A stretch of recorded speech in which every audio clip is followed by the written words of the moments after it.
Calling All Platforms is a production of Supporter Sound Studios. To learn more about how you can support the podcast, go to www.patreon.com/callingallplatforms. Now, into the ticket office of Disneyland. Oh boy, let's do this. Don't think the CIA is going to be trying to hack your second-gen iPod. I didn't think so. There might have been a lot of illegal music on there. I wouldn't doubt it. But, I mean... Put it in somebody's pants and have them sit on it. Switch on and switch off. Oh, sorry. I'll go back to my hole. iTunes is a constant source of embarrassment. I'm just so used to barfing right now. I really don't see Apple ever doing that. I am Nadella. I can't do it anymore without laughing. I was going to do the whole thing. Welcome, everyone, to the Calling All Platforms podcast. I am your host, Wes, and I'm here with Landen. Hello. And Caleb. Howdy.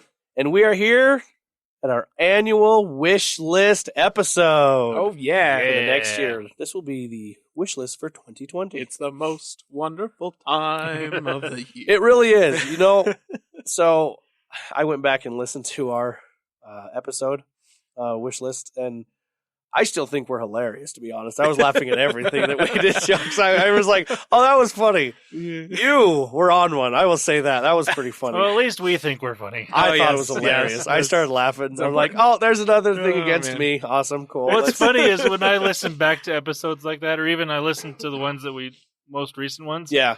and I think the same things, and then I say it in the episode. I'm like, oh, yeah, no wonder I thought that. No, that happened. That happened too when I was listening to this. Like you had made a comment, and then I was like, oh, well, then in my mind, I'm like, well, then that, and then all of a sudden I said that. I'm like, oh, wow, Almost all like right. I said this before. Apparently, it was pretty cool. It was almost like I was there. It's a lot of fun to re-listen to episodes, but that one, for some reason, I've always liked re-listening to that and kind of seeing trying to replace where my mind was. Yeah. And also, I loved recapping the year before, Yeah. and then getting into that. And because I was listening, I was like, "Oh man, Yep. Well, especially Oh. since I was literally in last year's episode, I was saying I was making fun of myself for being so young and naive at the beginning of 2018. right?" And now I listen to myself from the beginning of 2019. I'm like, oh, you sad, naive child. You sad, you I was so innocent back then. But Yeah. evidently, I just need to get used to always feeling like that because It's a lot of fun. It really is. shout out to Landen for actually catching the note I left to myself in last year's episode to remember that I had inserted an item for my wish list into the middle of Wes's section of the podcast. Thanks for that, by the way. Because I did not catch that when I listened through, and I'm glad somebody did. Well, you had posted that, said that to us before I listened to it, but then I started listening. I was like, "Oh yeah," and he did. He's like, "All right, future self." Went on and left the note. I'm like, "Geez, dude." Yeah. I'll try not to do that this year because evidently I cannot be trusted to remember things like that. You might want to leave that in the notes in case you do. Be like, "By the way, Maybe, yeah. in the middle of Wes's." Put that in the show notes. No, it was a lot of fun. You know what? I kind of want to start. Can I start? Go for it. Go for it. I would love to. Okay. So, bring this up. I was taking some notes on here. So, let's talk about my wish list for 2019. So, what did I ask and what happened? Well, Microsoft did not buy Steam. No. That definitely did not. Nor did we really think that would happen. No. I just thought that was funny because I remember that. I remember what I wanted, but I don't remember me saying I wanted Microsoft to buy Steam. So when I heard that, I was like, "Oh, you're an idiot." No wonder they make fun of you. Anyway, Well, what's funny is like we point out, it's like that's not going to happen, Wes. You're like, I don't care. I had a pretty good justification of what you I did. wanted. Yeah. But even me, I'm like, no. To be fair, though, the Windows Store games do play much nicer with Steam versions of those same games now. True story. Yeah. Versus last year, they're definitely much better about that this year. So you kind of got what you were looking for. Kind of. But it did not take the form of Microsoft buying Steam at all. No. But I just thought it was funny, so I want to say, just so you know, people, Microsoft did not buy Steam.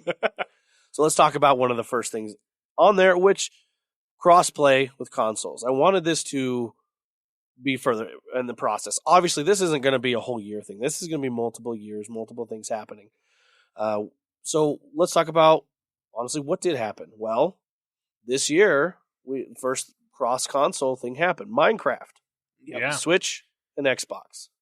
Boom! Holy cow. Which is awesome. I love how they implemented it. It's really easy to use on the Switch side to connect to any kind of realm or with your friends online on your Microsoft on Xbox. Yep.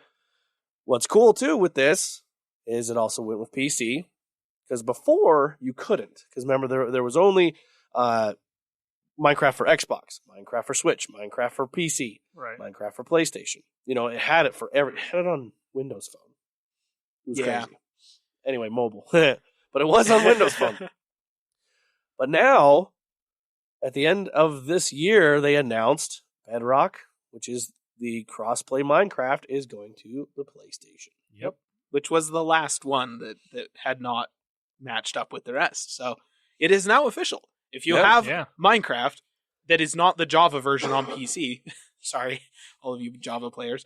If it's not that version, then it doesn't matter what device you're playing on. You can hook up with other people. And yes, you can join realms from any device. Doesn't matter. Yeah. But you can also just host a game on your PC, and your friends with a PlayStation 4 in the next room or whatever can play with you.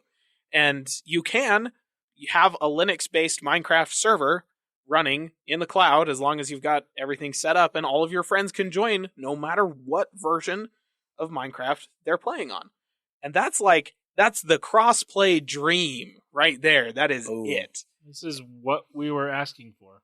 Yes. And it is like you said, this isn't going to be a one and done thing. This is going to be a long haul type thing, but it's started. Yes. And so it's now that it's there, it's only going to grow. There's no way it can't now. It's like once Sony dipped their toe in, they're falling in.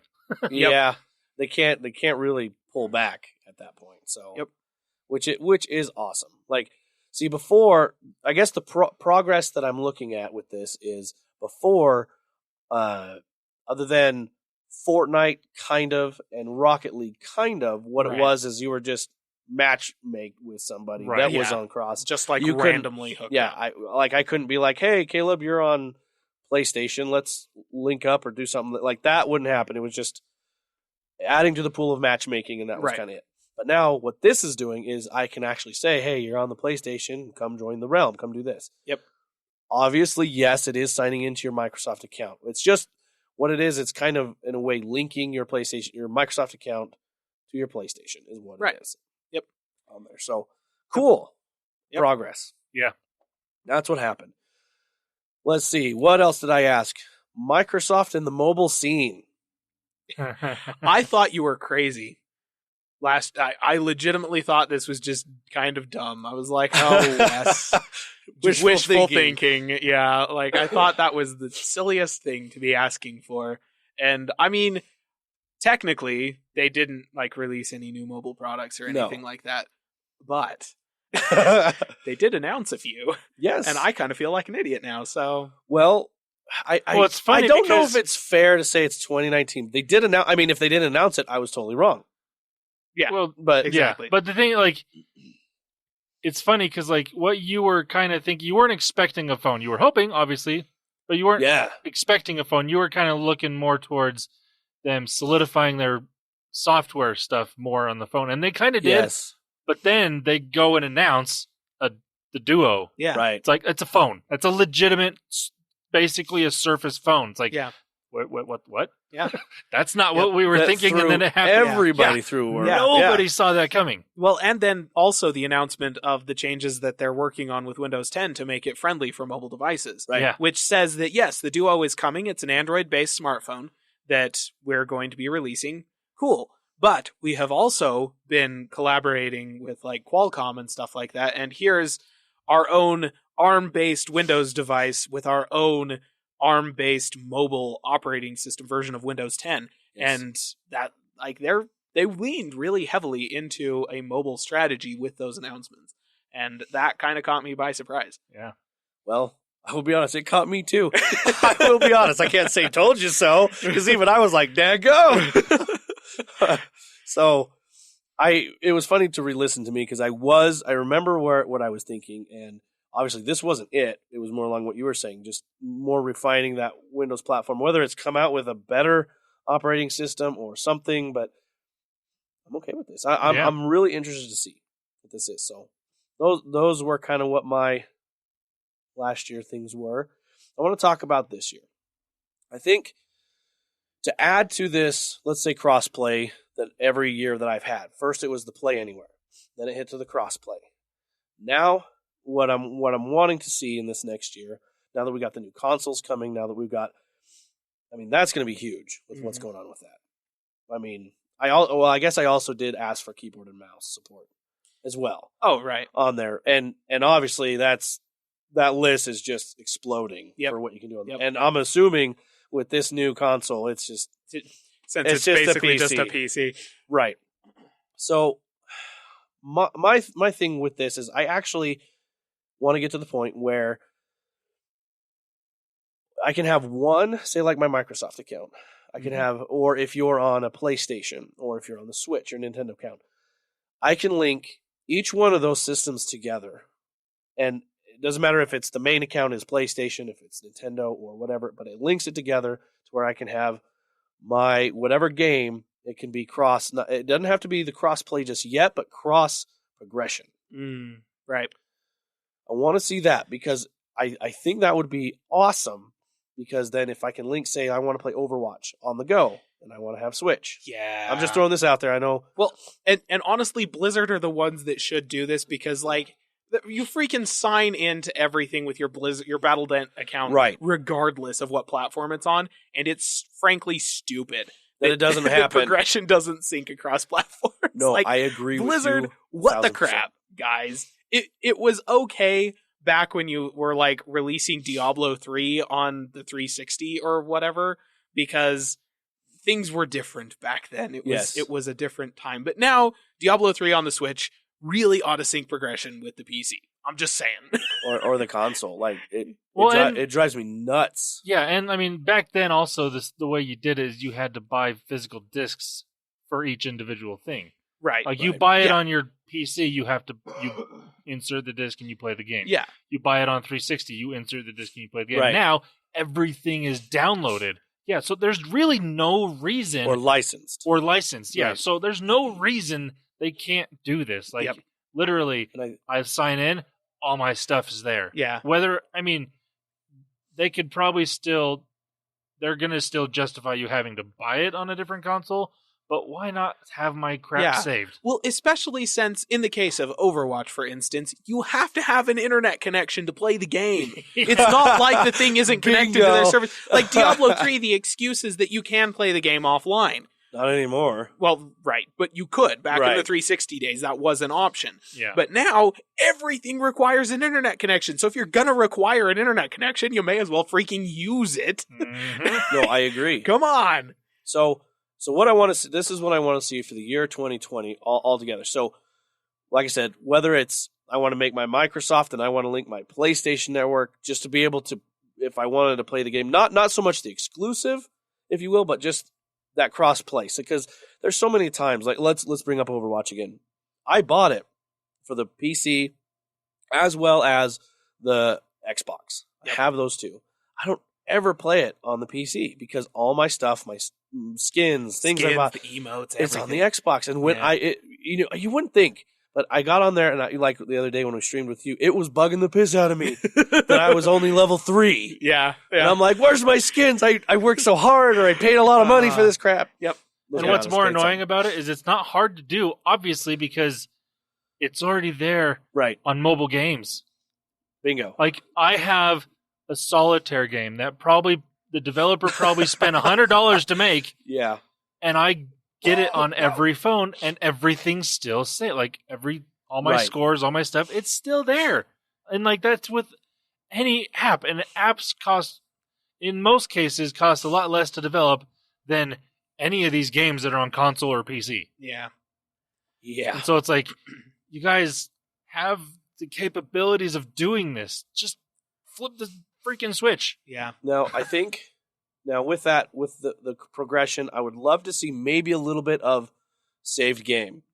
Kind of close to how you were saying that solitaire thing where it might be able to save your game. I think they could also probably not only do cross progression, but I think saved game would be a thing as well that you could do. on most games. Think they could do. I think that would be a little more difficult, but I don't think there's no reason they couldn't do it. Right. I don't think. Yep. I think that's probably what I'm looking for because it's not like I'm going to go out and get a PlayStation account, but I would love to be able to have all my friends because I do have a PlayStation account. Believe it or not, it was back on the PlayStation 3. I think is when I had it. But if that's the only way that I can connect to someone, then that would be great from my Xbox to go. Oh, let's play this way. You got that? How cool. Meet new friends. There it is. Yeah.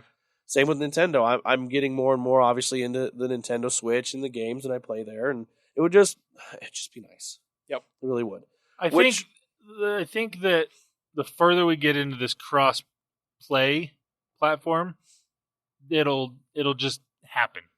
I think because they're making it easier to play the game with somebody else on a different platform, and because people are going to buy a lot of people buy both consoles in most cases, and sometimes they want to play, depending on the situation, they'll play on this game, on this console or this console. It just makes sense. Again, I don't see any reason why they don't or why they can't. There's no reason they can't. Yeah. It's just them being stubborn and not doing it. Yeah. The further along we get with this cross-play progression, I think it'll just happen. I agree. It's just how soon, Yeah. And I think I do think it's happening. And like I said, this is something I want to see, because I feel that it is close. Like literally E3, this stuff should be happening. Yeah. Like, come on, Blizzard. You could sell me a third copy of Overwatch this way.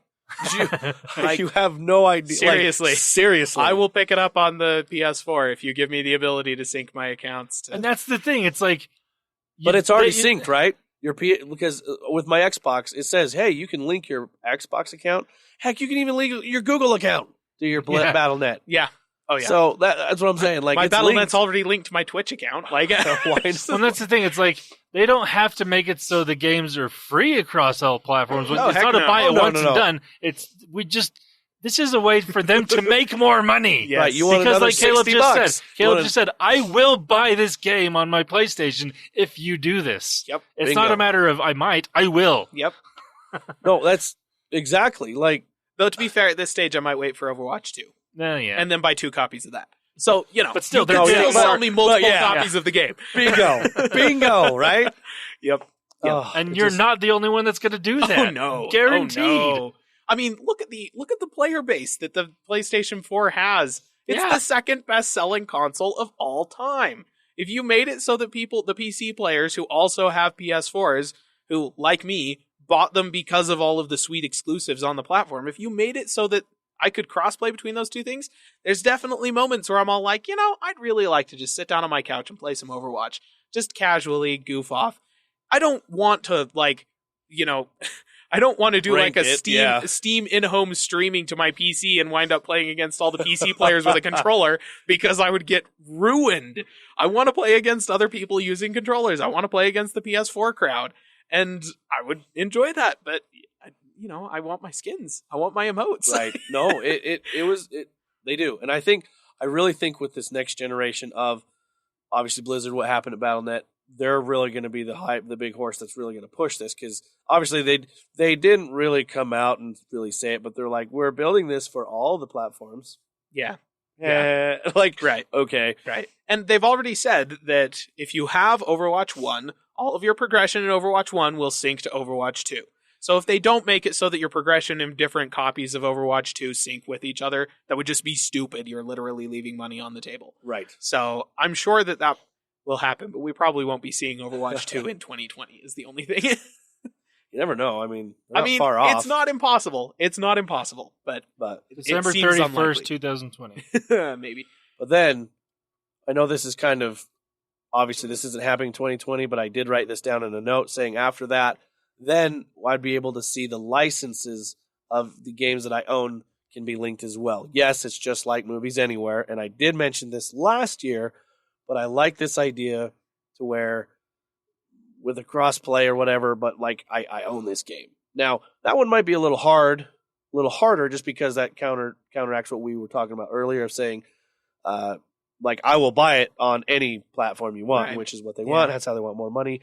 But I would like to see maybe something like that. I don't know. Yeah. I know that one's a little harder, and you're going to have to really convince people, but I'd like to see something like that. It is. Kind of cool. Even if it was only the kind of thing where they're all like, yeah, you can install this game on your PS4 and your Xbox, or your PlayStation, your Xbox, and your PC, and you can play all 3 copies with each other on a local network. So you can link them all together, which allows you to install it on any device that you have, but only one of them can be contacting the servers at a time. Basically the way that Steam does it. If you have multiple computers that have Steam on them, you've got a game in Steam, you can install all of them. You can install it on like 100 different computers. It doesn't matter, but only one of them can be talking to the network at a time. So if you take Steam offline on all of them and then set up a LAN game, you can totally play with friends locally that way. And then if you want to play multiplayer online, then you go back online and you play. So like that, there's ways to do that. And if they gave me that, like the ability to install it on multiple devices, but only one instance of the game can be contacting the servers at the same time. In the case of Overwatch, I still have to buy 2 copies of the game if I want to play with friends because there is no LAN version of the game. But synced progression, I can play it from whichever device I own I want. That would be nice. And then if I want to play with friends, there's going to have to be another copy purchased somewhere. Right. And so, that's another way to say it, to sell games. Like one thing they should do that. I actually really like about what Xbox does is, so I can set an Xbox, any Xbox I want to be my home Xbox, we'll say, and so anybody profile that's on there can play any of my digital games and use my gold, while simultaneously I'm on another Xbox playing that same game with them or anything. So that's kind of how I have it set up. I pay for all my stuff, obviously, and then I have my home Xbox synced to the one that my wife uses, so she can just hop on and use the gold and play any games. And then if we're playing Overwatch, I can hop on my Xbox and we can play together. So I only have to buy one thing once. Yeah. I like that. I mean, but I'm weird. Publishers aren't gonna. Well, no. I mean, that would be awesome, but publishers aren't gonna. Right. They want more. They want more money. They want more money. But if it was the kind of thing where being able to set up a local Minecraft instance, if you could buy Minecraft once, install it on all of the computers and everything in your house, and then have them all boot up and start playing with each other and stuff like that, as long as it was a locally hosted game, then that would be great for families, especially where you have some kids and they all want to play together. You don't have to buy Minecraft 14 times or whatever. Okay, if you have that many kids, then well, sorry. But 4 times. 4 times, that's more reasonable. But yeah, I mean, that's basically where we want to get to. That's on there. So moving on, I had a little bit harder time talking about this because I want a little bit more out of the mobile scene for me. So on the new platform I'm on, Android, it's not new. I'm new to the platform, I should say. Sorry. I have enjoyed it, but I haven't loved it. I've had the Pixel 2 XL. I have the Razer Phone 2. I'm getting the new Pixel 4 XL. Probably when I do switching here in a minute. But I just haven't been excited about it. I'm just kind of, all right, let's do it. Move on. I don't know. And by all means, I don't know if this new Microsoft dual screen the Duo will do anything. I don't know. But I do like the innovation. I do like where it's going. And what I want to see in the mobile scene is more of the innovation, whether it is Microsoft, whether it is other people like, for example, Razer that just came out with the phone, their old phone, but the Motorola. Motorola. Yeah. Sorry. I was going to say, if you want this, I apologize. Just wait. Buy that phone. Save your pennies. Save pennies. But I like that people are innovating, and I really don't have a specific thing to be like, hey, I want this, and this, in this way. Right. But I want to see this innovation. I want it to continue. Because right now, to me, it looks really cool to see. Because before, when we just had the Samsung Huawei, I was kind of like, that looks terrible, and that's going to be gone. But after seeing Microsoft do their thing and other people trying to innovate like that, I was like, okay, here we go. I think you're definitely not alone in this. There's been kind of a plateau when it comes to smartphone innovation, and all these companies throw that word around like it's nothing because they'll always say, "Oh, this is an innovative new thing." It's like, no, that's not. It's still the same thing. It's just just slightly tweaked for your phone or whatever. Added another camera. Yeah, it's not innovation. That's just common sense. Good job, Oppo. You have 7 cameras on the back of your phone. Stop! That's not common sense. That's retarded. Yeah. But it's like, and it's been this way for at least 4 years, I think. Ever since, basically since the iPhone caught up in the sense of the bigger screen, nobody's done anything. That's been the last quote-unquote innovation that's come out of phones, is now everyone has a big screen phone. Other than that, nothing's really changed. And that's not even that big of a change. I can agree to that, because it was interesting. I was on Windows for a long time, their platform. And when I guess I psyched myself up, because I was like, okay, I'm going to get to Android. This is going to be really cool. It's going to be awesome. And it was really cool to get apps. Yeah. Like, have a usable device. I'm pretty basic. And I had to be using Windows. Right. So I've always just been basic. Now that I have Android, it's really cool to have apps, and it's really cool to have a fingerprint sensor and these things. But right now I'm just kind of like, it's not like that balloon deflated quick. Right. Yeah. Not to say that it's a bad platform by all means. That's not what I'm saying. Right. No. Yeah, I totally understand. Yeah, it's not the kind of thing like, where the first time that you got a smartphone versus your dumb phone before that, and you're all like, holy crap, like for the first year you have it, every time you pull the thing out, you're like, isn't it crazy? I still do that occasionally, where I like pull my phone out and I'm like, this is such a far cry from what smartphones were before the iPhone. And that's like, I have those moments. It's such a far cry from what the original iPhone was too. Well, yeah, but not that far. Like, that's kind of the thing, is that I go back and I use old iPhones and I'm all like, oh, this screen is adorably tiny and stuff like that. But there's not that much different about No. Sure, this one unlocks with my face, which is cool. And the camera's way better, obviously. And I can shoot 4K 60 frames per second video. And, I can do 240 frames slow-mo and stuff like that. It's like, these are all cool things, but they're all very linear stuff. It's when I had my first iPhone, I was all like, the phone is eventually going to get to look like what I have now. I knew it then. It was not the kind of thing where these new iPhones are like reshaping the way I see smartphones or something like that. It was just like, this is the inevitable conclusion to the device that I had way back then. Yeah. And that's the thing. I think innovation as a concept is basically like, look, here is something that fundamentally changes the way that you use this device. And that's, and honestly, the foldable phones that we have seen thus far don't feel that way, because it's basically just like, look, we glued 2 phones next to each other. Yeah. Good job, Samsung. Keep up the good work. And that's kind of how that feels so far. The Razr phone, the Razr is a little bit different, because it's all like, look, here's all the functionality of a smartphone that you can fit in your pocket if you have small pockets. But it still kind of feels like an inevitable conclusion. Right. Windows with the Duo, actually, Microsoft managed to convince me that these were a little bit more innovative just because of the software stuff they were doing. I was all like, oh, that's pretty neat.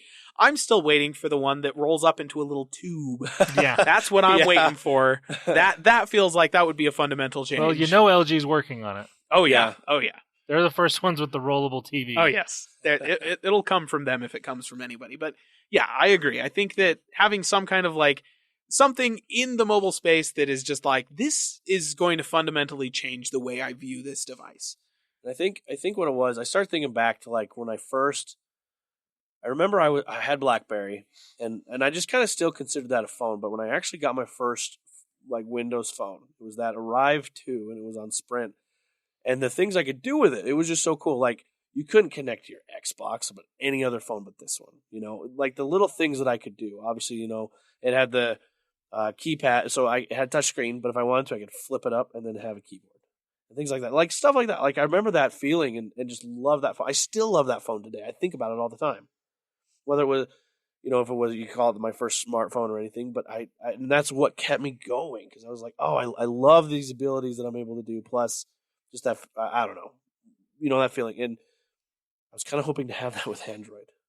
Oh, look what I can do. It was cool to get apps, like I said, but it's just still, I'm just that's the biggest problem with that is you're not going from it's not a different style of phone. You're going from a candy bar to a candy bar. Right. Yeah, the operating system's different, but they're similar enough that it's like, it's like the basic if I were to switch is the same. Yeah, it's like if I were to switch from an iPhone or an Android to an iPhone, it's like, I'm not changing that much. Right. Yeah. Honestly, Android and iOS are basically the same, just little tweaks. Right. Like the user interface is slightly different. Other than that, they're almost identical.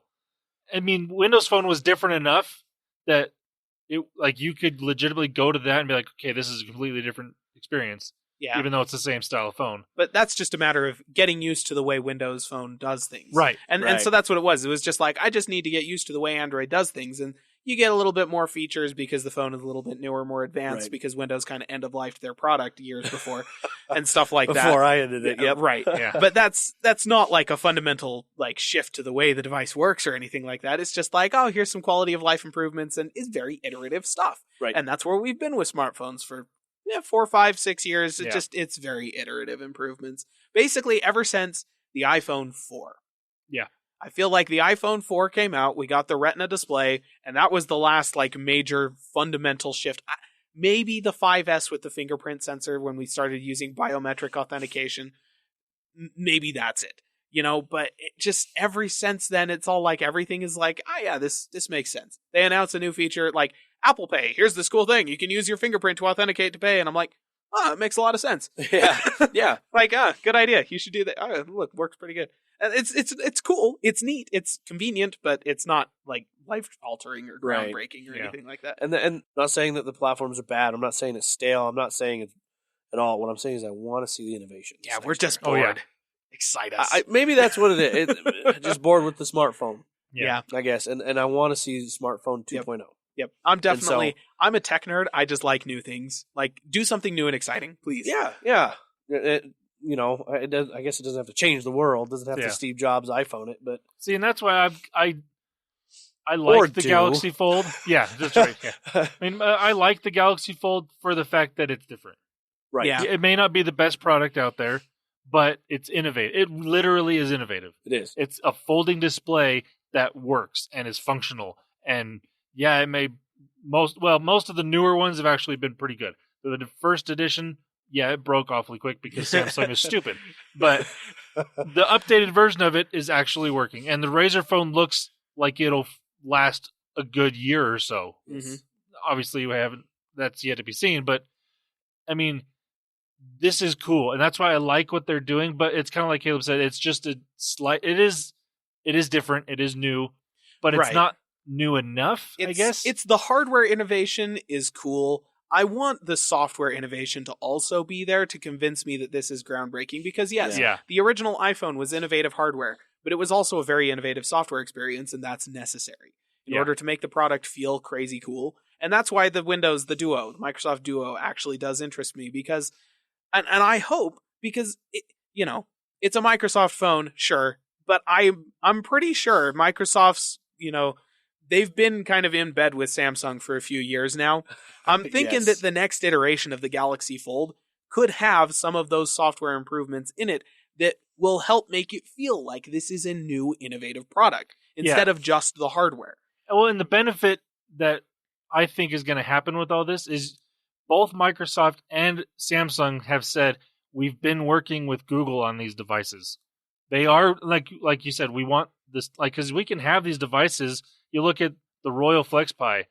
That hardware-wise is a piece of crap. Software-wise, don't is look even at the worse. Royal Flex Pi. Just save yourself the trouble. But I mean, they're trying to be innovative, but in the wrong ways because functionally it doesn't work, and screen-wise, software-wise, it doesn't change anything. It's just a blown-up phone, and that doesn't work. No. But where with Samsung and Microsoft, they're like, hey, we're working with Google to make Android function better and work well on these devices. Yeah. And that gives me more hope, too. Yeah. Because, you can do all this cool stuff with the hardware, but it doesn't do anything if it's not useful. Right. It's just a bigger screen. That's kind of where I feel like the Galaxy Fold is now. It was basically, it works much better, obviously, than the Royal Flex Pi. Like you said, they worked with Google to make sure the OS was going to work well.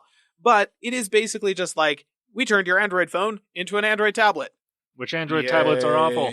So, like, okay, what's the point? Give me something different. Give me some reason to think of this as a different product, a different OS experience. Mm-hmm. Microsoft seemed to be doing that more with Duo. And since they're working with Google on this, and Google is working with Samsung, and Microsoft and Samsung have a history of working together, hopefully that we can get the Triforce of Power together here and everything is going to work out. The Triforce of Power. That's interesting. That's an interesting thought. I now want you to make a sticker that shows Microsoft, Samsung, and Google. Micro Goosung. Micro Goosung. Just Triforce of Power. That's gross. Their mascot is a goose. That's singing. Goose. A small goose that's singing. Micro Goosung. Micro Goosung. I like it. Okay. Well, that's enough of that. Yes. Yep. That was good. No, but those are actually the two things. I was thinking really long about it. And those are the two things I really want to see this next year. I couldn't really come up with anything. Like I could have come up with something really wild, but I was like, these are the two that I really want to see this year. Like I said, innovation for mobile. I say mobile, I didn't say phones, just kind of that. Yeah. Want to see that. Yep. And then obviously that more innovation of cross-play, cross-progression. And those would be my wish list for the year 2020. Sweet. So awesome. All right. Who wants to go next? Ooh, pick me. Ooh, Landen. All right. How rude. I was so excited. I'm just kidding. Go ahead. I thought I had a chance to choose my own destiny. And then King West just you turned the page to 42 and you died. Oh, let's go back. All right. Why don't you wow us? Okay. So we'll start with a recap of what my wish list was for 2019. The first item on my wish list was upgraded Apple desktops. I wanted a $500 version of the Mac Mini. I wanted an upgraded iMac, and I wanted a modular Mac Pro, along with a commitment from Apple to make yearly spec bumps to their desktop computers. So, how'd I do? I got a modular Mac Pro. It looks pretty freaking dope. Yes. We've talked about it at length. They did not upgrade any of their iMacs, not even the iMac Pro. So unfortunate. And they didn't do anything with the Mac Mini either. No. So clearly there was no commitment to yearly spec bumps, and I am sad. Yeah. Although I'm not surprised with the Mac Mini by any means. I would have been surprised had they done something where it's still a new product-ish for Apple. I mean, I am surprised by the nothing with the iMacs. Nothing with the iMacs. Like, absolutely nothing. That's just nuts. Though, to be stupid. fair, we're rumored to be getting an update to them in the spring of 2020. But right. Still, yeah, that was kind of surprising. I kind of wanted them to make, not necessarily update the Mac Mini, but just release a version with an i3 for $500. That's what I was hoping for. Yeah. And I did not get it. Yeah. And that's kind of a bummer. But whatever. It is what it is. The next item on my wish list from last year was AirPower. When I listened back to this, I was like, oh my gosh. I also wanted second-gen AirPods and the wireless charging AirPods case. And to be fair, we did get AirPods 2 with AirPods the wireless Pro. Charging case and the AirPods Pro, which are, frankly, those are great. So there you go. Okay, I mean, I got those things, but yes, I specifically said, just give us the product that you announced on stage. I mean, come on. And then they just canceled it. So, yay, good job, me. I also, last year's wish list, I wished specifically for the end of times to go away. I wanted an iPhone 11 and an iPhone 11 Plus.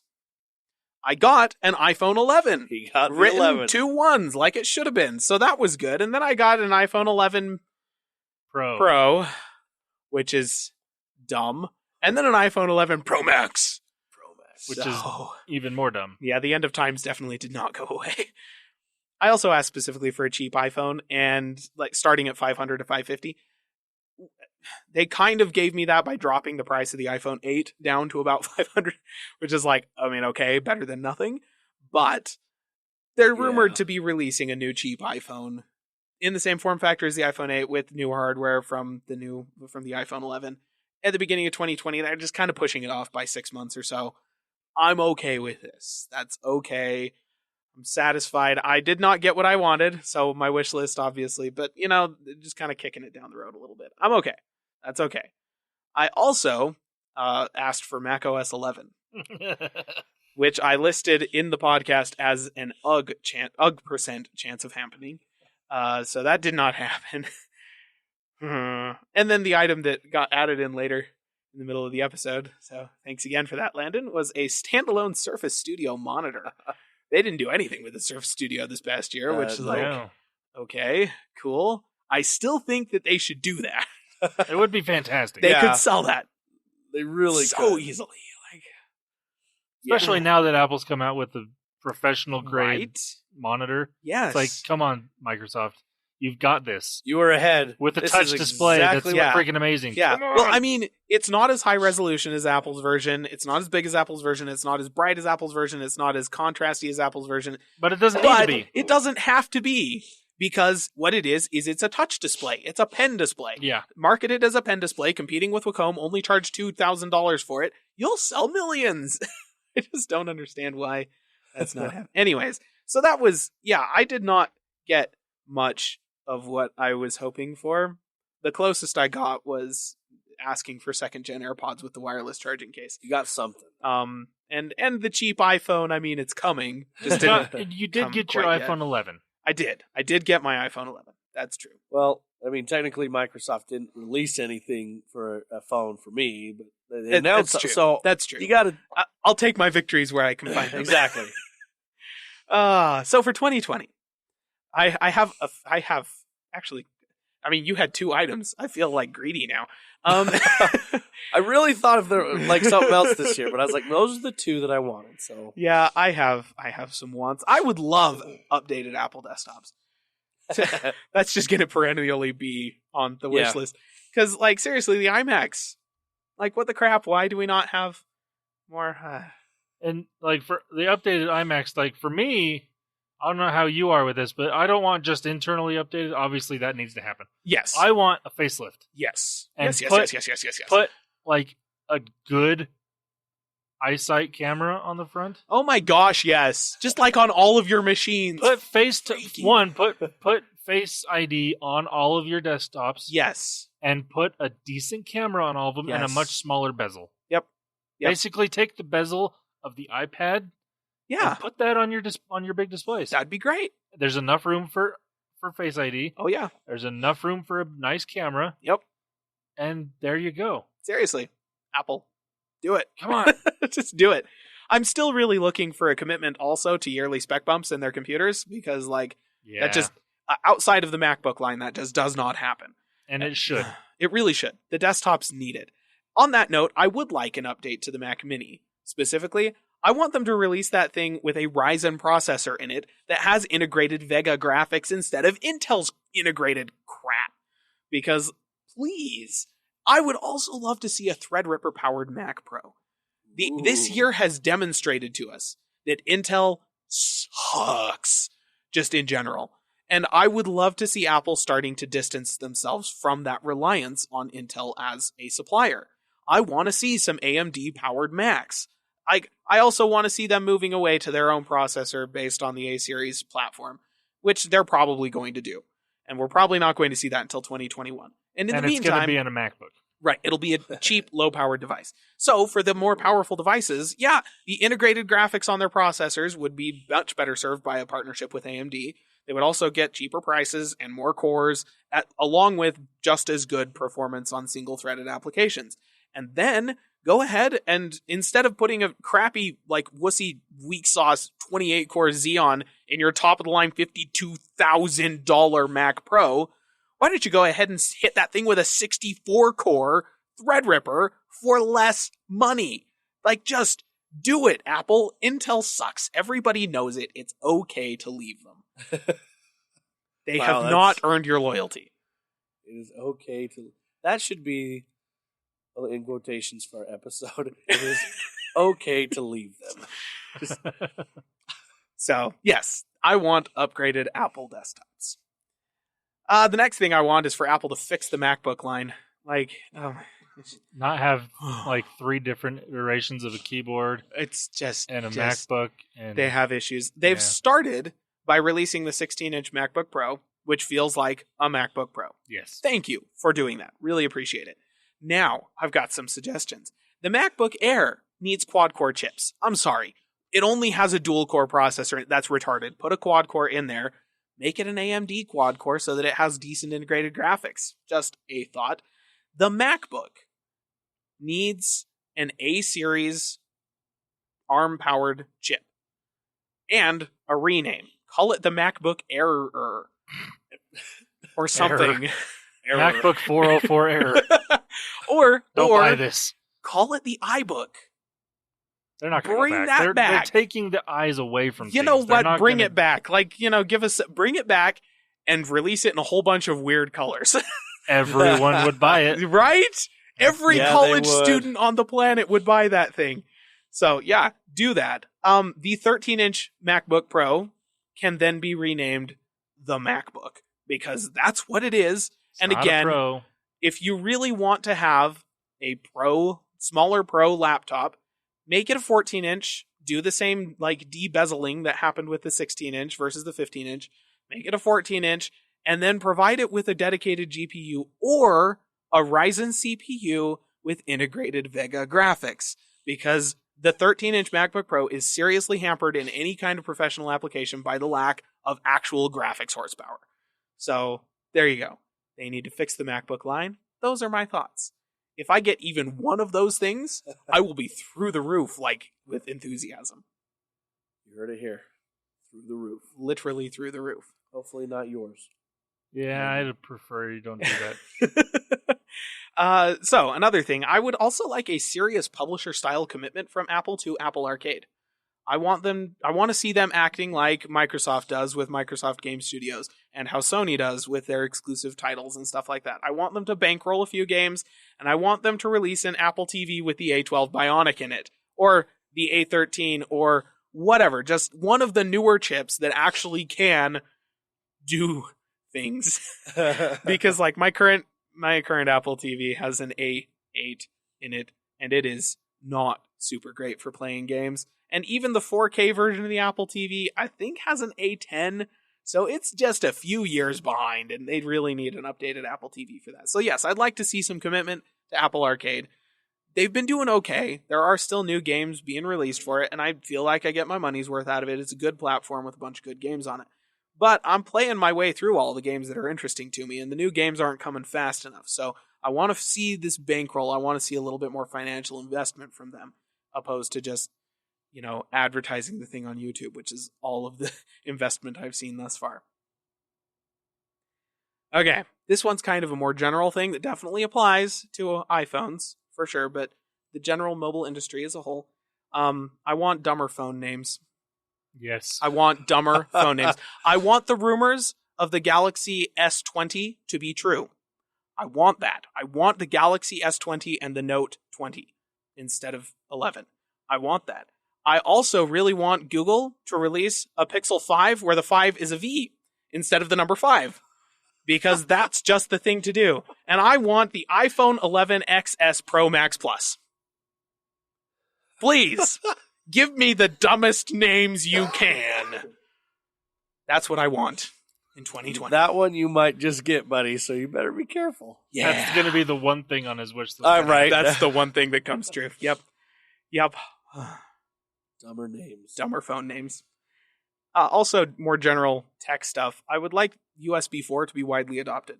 Listener, that's the one that basically turns the USB protocol into Thunderbolt 3. Yes. I would love to see that widely adopted because that would bring us cheaper external GPUs and better multi-display support on basically every operating system and every device.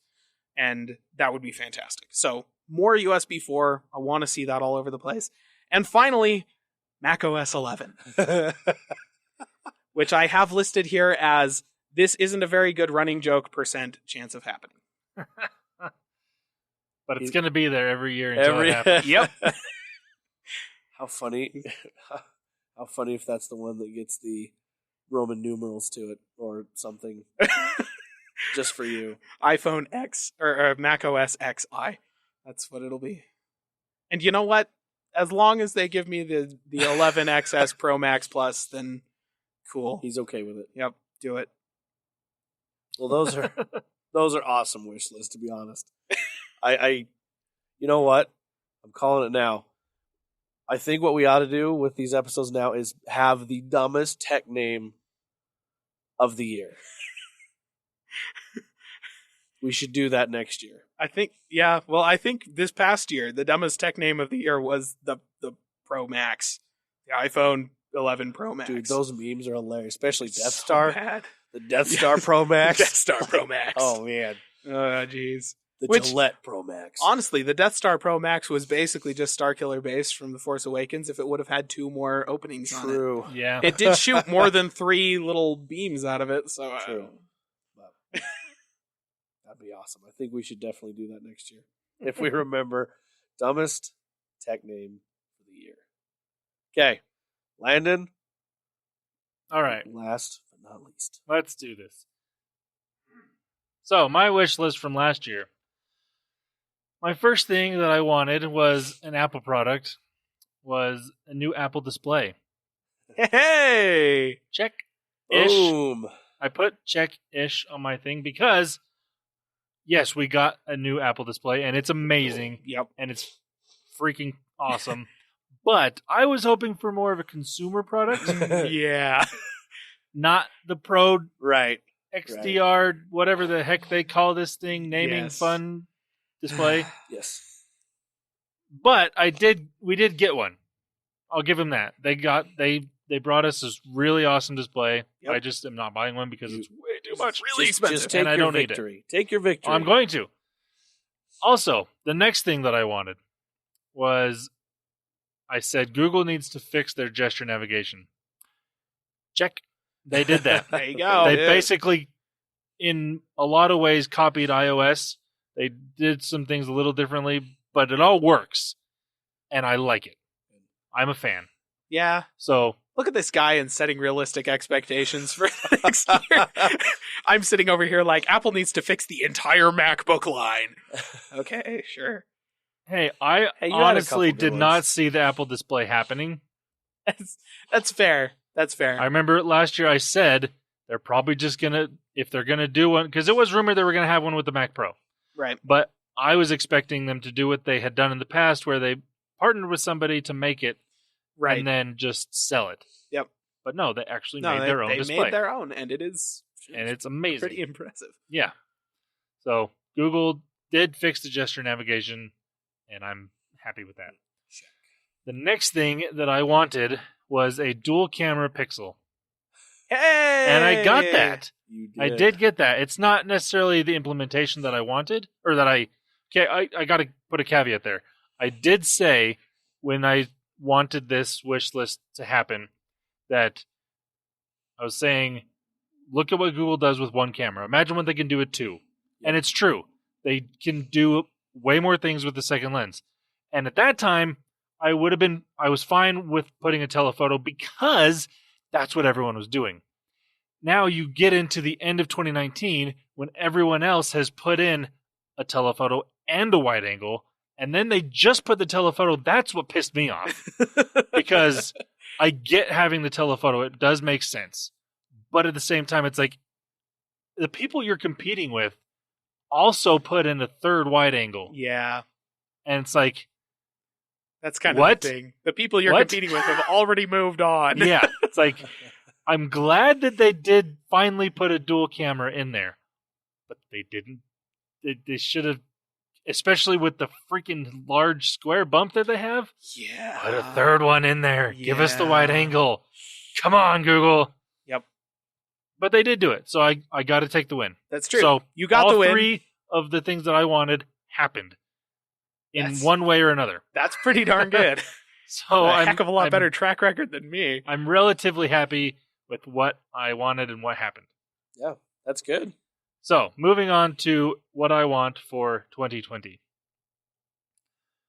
I want a wide-angle camera on the Pixel 5. I want it. No, Pixel V. That's right. If you call that, that's going to be so epic. I'm going to be so happy if that happens.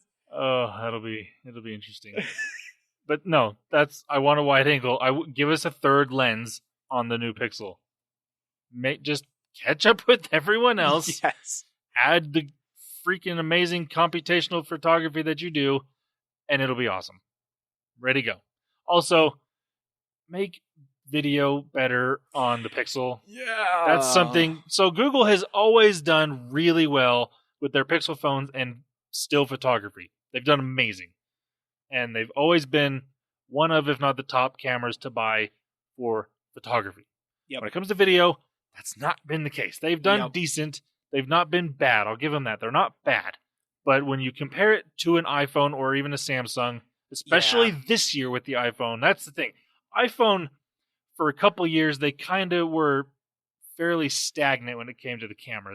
They were getting better, but it wasn't like anything that's like, oh yeah, this is noticeably better. No, it was better, but it's like, nothing. Right. This year, they stepped up their game. I think they looked at what Google was doing like, crap, we need to make this better. Yep. Because some people were switching to Pixel. People from other Android phones were going to Pixel because of the camera. And so they see that and they're okay, we need to do something. And they did. And it was awesome. You look at the iPhone 11, all three of them, those cameras are amazing. Still photography's dang good. Their video is... It's the best. Exponentially better than it was, which it was good before. Yeah, that's kind of the thing. Like, for years, iPhones have been the best phones for shooting video. Yeah. And everybody else was catching up. And then Apple released the iPhone 11, and it's all like, ha ha ha, you thought you were getting close. But no, it's just the best. And there's not really any arguing with it. Yeah. No, they really stepped up their game in the camera market. Hands down, iPhone. I still think there's arguments for Samsung and Pixel and even Huawei when it comes to photography. Yes. But video, Apple's got it. Yep. And they walked away with the video. Yeah, I mean, the last couple of years, like I said, Apple's been one of, if not the top in video, but there's been other phones that you could argue have just as good a video. Right. Not the Pixel, because it's never been good. No. Well, it's never been that good. It's been okay. It's been acceptable. Right. I'll say that. But for the price that you're paying, you expect it to be competitive in every way with the other flagships. Yes. And video is one area where it's just like, it's sorely lacking. Like, versus other flagships, versus the iPhones, versus the Galaxy phones. It's just like, yeah, I mean, everything else is great, but then there's that video that you just shot, and it's all like, ooh. Yeah. So, I want a wide-angle camera on the Pixel 5, and I want better video. Yeah, makes sense. Make some focus on the video. Sense. Seems perfectly reasonable. Again, setting decent expectations. This is what I want. Especially on a phone that I'm potentially going to be buying. Yep. All right. You're going to go with the 5, huh? I'll get to that. That's in my wish list. My bad. Sorry. Don't jump the gun, man. So, the next thing that I want to talk about is something with Wear OS. And I am leaving it at that. Something with Wear OS. Just do something. And I'm not meaning buy a Fitbit or buy parts of Fossil. No. I mean, that's going to help, yes. But do something now with the software, especially now that I'm back into the smartwatch game. I have my Wear OS device again, and I'm loving it. But do something with it. You've given these hints. Like I said, they bought technology from Fossil. They bought Fitbit, or in the process of buying Fitbit. Yeah. They're obviously not killing it, because why else would you be buying this stuff if you're just going to gone? Exactly. So do something. I don't care if you make a Pixel branded watch. That doesn't matter to me. But do something with the software and just make it more competitive with the Apple Watch. Yeah. Because right now, when it comes to Wear OS, it's not. You can get a Garmin that's competitive with the Apple Watch. You can get a Fitbit that's relatively competitive with the Apple Watch. And those two things are competitive in the sense that they are as good in the fitness stuff or better when it comes to Garmin's fitness stuff. I mean, they're top of the line. But that's fitness stuff. That's not smartwatch capabilities. Yeah. So Google, where they bought Fitbit and they have the smart stuff there, you combine this stuff, you could very easily compete with the Apple Watch. Not necessarily in sales, because it's Apple. They're just going to dominate that. It's going to be the thing. Yeah. But make something at least as good as Samsung's wearables. Yeah, that's fair. That's fair. I mean, come on. I mean, they're pretty good. It's a fair ask. So at least something that's as good as that. Come on.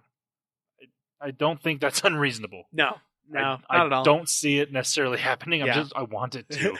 I mean, and that's kind of the thing, is that it's like, take the fitness stuff. I mean, you're buying Fitbit. Take the fitness stuff, add all of the other smartwatch stuff. Like, that's what's missing outside of the Apple Watch, is something that combines the two. Yeah. You want fitness. If you're looking for a fitness tracker, you can be very, very well served by products that are not the Apple Watch. Yes. But if you want a smartwatch, then okay, if it's just a smartwatch, you can get most of that with a Wear OS device. And that's where mine is with the Fossil stuff. They make good smartwatches, and they have the capability of some of the fitness stuff. They've got GPS built in. They've got the heart rate sensor. They've got these things. Yep. I can use it without my phone.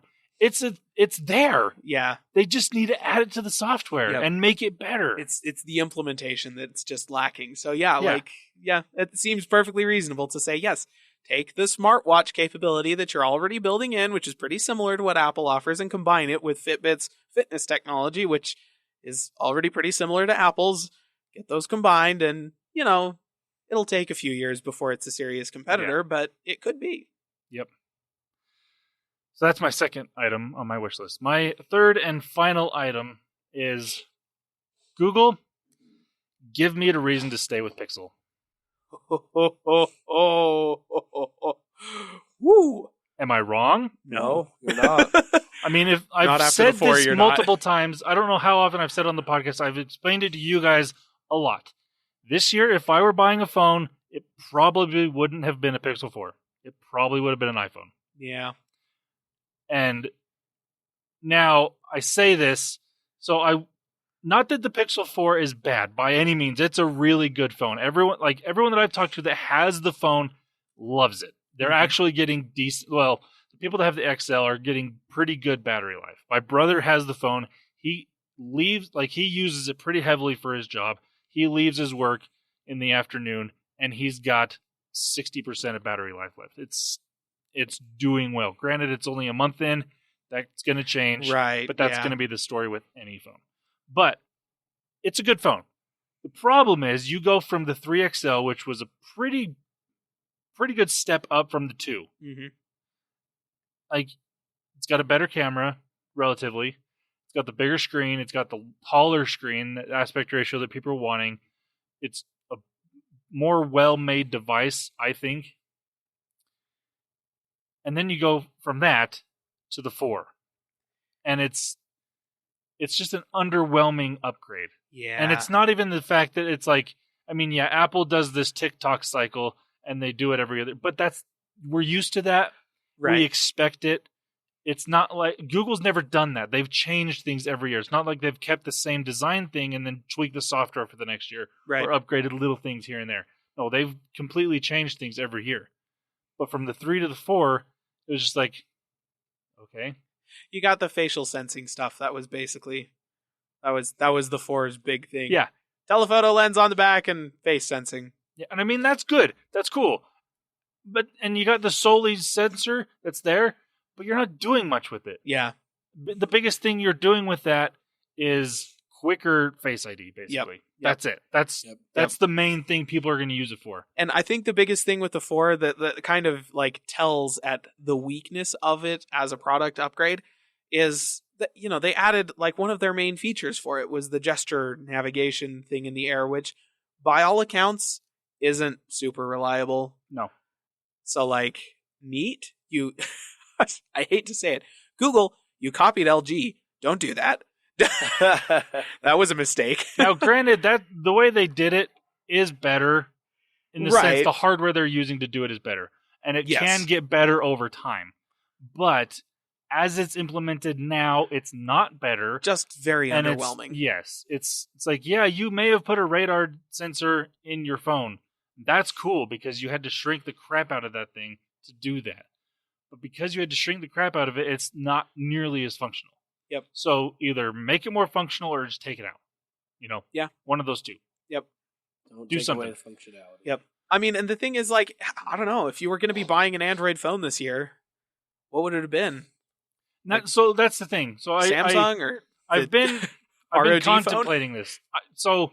I've been contemplating this. Obviously, I've still got another year or so before I buy a phone. I'm going to wait till the Pixel comes out to make a decision, and then I'll see what's there. Yep, but makes sense. So the question, if I were to buy a phone right now, what would it be?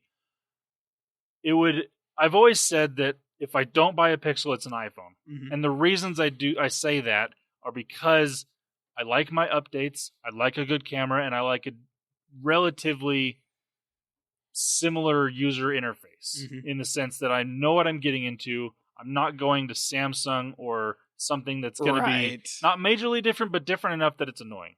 That I have to completely, change everything I'm doing or change everything on the phone to make it like I want. But other phones have gotten better. And namely, the one that I always leaned to was OnePlus. Mm-hmm. They, in software, update-wise, they're just as good as Google, I think. When it comes to security updates and OS updates, they're doing a phenomenal job. Right. The problem I have with OnePlus is their cameras have never been great. They're good, but they've never been great. And that would be a major step down for me. Yeah, that's fair. Like, if I want everything that I get out of the Pixel, I'd have to go to an iPhone. Because I could get a good software experience with OnePlus. I could get a good software experience with even a Motorola phone. Mm-hmm. But I don't get the camera that I have with the Pixel. And to get that, I'd go to a Samsung. Right. But then I don't get the software experience that I want. I get the hardware experience that I want. Probably a better one. Yeah. Because they do a phenomenal job with hardware. Right. And they do a dang good job with cameras, and video is good too. Yep. But again, the software you don't experience. Get the software. And that's where you use the phone the most. So it's like, yeah, I'm torn. And the other thing with like OnePlus, the screen, it's a full, there's nothing on that front of the phone besides a screen. Right. They have a pop-up selfie camera, which that's right. I am not a fan of, but it's one of those, how often do I take selfies? Not often at all. Yeah, fair. Very rare. So that's not going to be a major issue, but the main camera is not going to be as good. Right. So I'm like, ugh. Like this year, I probably would have bought an iPhone. Yeah. And so that's why on my wish list, Google, give me a reason to stay on Pixel. Yeah. I'm not going to say give me a reason to not switch to iPhone, because some of these things could be fixed in this year's new phones. Mm-hmm. Samsung could, I doubt it, they could fix their software and make it better, which they have. They're whatever they're calling their software now, the One UI, I think they call it, is better. It's better than TouchWiz. Oh my gosh. Which was awful. Aptly named. Yeah. OnePlus, their cameras from the 6 to the 7 and all the iterations of the 7 have gotten a little better. So there's options now. Yeah. So it's like, I could still stick with Android and get a better experience. Right. And be able to keep all of your apps and keep all of your the integration that you currently have. Yeah. And that's fair. That's fair. So Google, give me a reason to stay with Pixel. Please.